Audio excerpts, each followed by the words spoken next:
Karena literasi digital Gen Z lebih baik dibandingkan generasi sebelumnya, maka seharusnya Gen Z itu kebal terhadap hoax.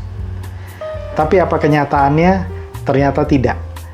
Gen Z tidak kebal terhadap hoax. Nah, apa sebabnya? Mari kita bahas bersama.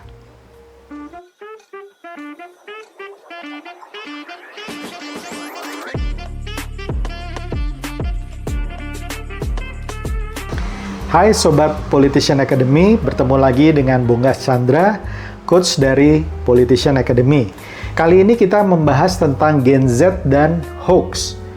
Seharusnya sebagai generasi yang tidak buta terhadap literasi digital, bahkan mereka dibesarkan oleh gadget dan sangat terbiasa dengan instrumen media sosial, maka seharusnya mereka menjadi generasi yang kebal terhadap informasi buruk, informasi yang tidak benar, informasi yang bersifat fitnah atau sering disebut sebagai hoax. Tapi ternyata berbeda kenyataannya. Di sini saya mengambil sebuah artikel di mana terdapat riset sederhana yang dilakukan oleh Stanford University. Caranya mereka menunjukkan sebuah video berjudul kecurangan pemilu di Amerika Serikat. Dan mereka menunggu reaksi dari mahasiswa tersebut. Jumlah mahasiswa yang diperlihatkan ada 3.400, dan sebetulnya kalau cuplikan video itu diteliti, dilihat lebih lanjut, terlihat bahwa gambar-gambar yang dimunculkan itu merupakan gambar kecurangan pemilu yang terjadi di Rusia.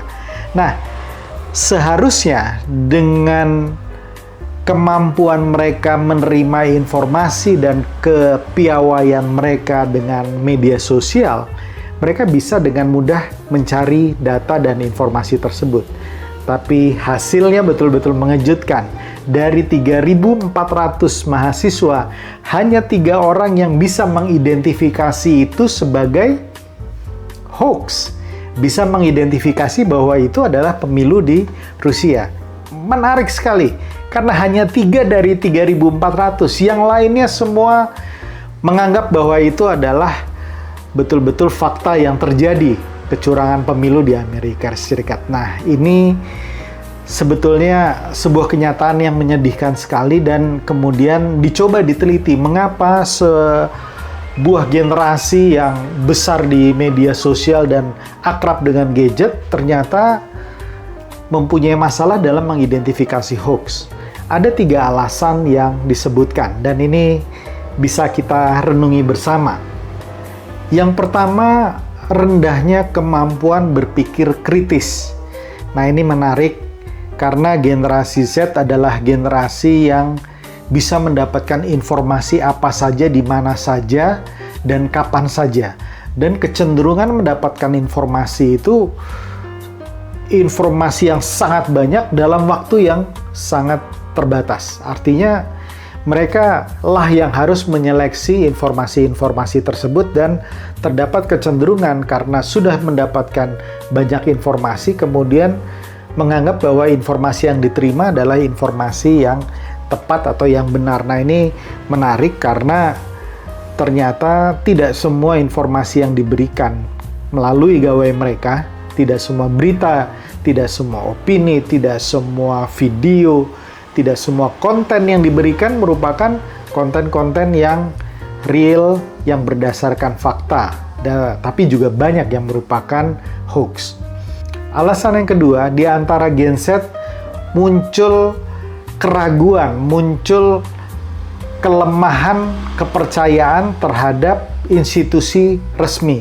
Mereka cenderung skeptis terhadap institusi-institusi resmi, termasuk institusi kenegaraan, birokrasi apalagi. Coba mungkin saya tanya di sini berapa banyak yang mencari informasi langsung kepada website resminya, misalnya kementerian, misalnya lembaga-lembaga kepemerintahan. Siapa yang betul-betul mencari datanya langsung di pusat informasi resminya?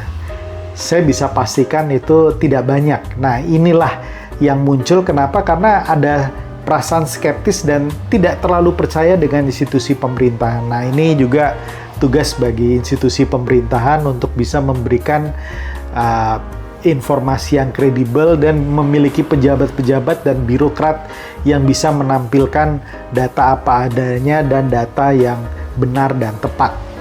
Yang ketiga, berkaitan dengan rendahnya pengalaman hidup dan kemampuan untuk memaknakan realita.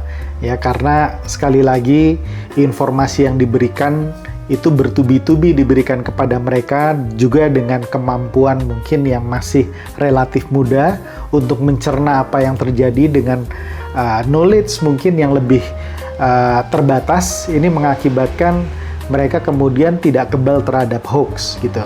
Mereka cenderung menerima semua informasi dan cenderung untuk mempercayai, apalagi sekarang hampir semua berita yang didapatkan oleh Gen Z itu diperoleh melalui media sosial. Nah, bagaimana dengan Indonesia?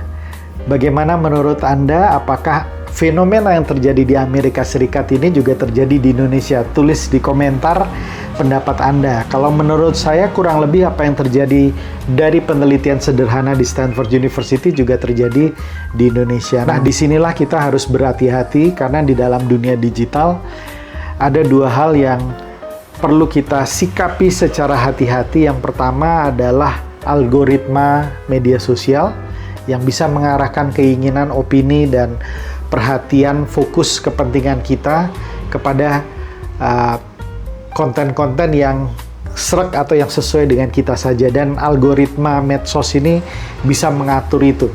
Yang kedua yang kita perlu perhatikan dengan baik adalah tentang pesatnya kemajuan AI.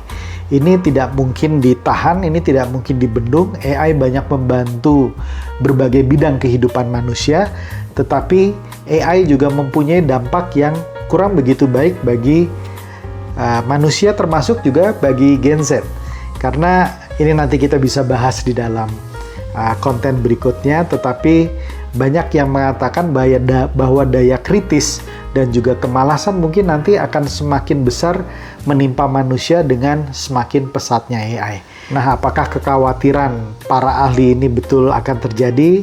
Tentu saja kita akan lihat bersama perkembangan ke depan, dan tentu saja kita jangan sampai kehilangan daya kritis dalam melihat permasalahan peristiwa berita yang ada.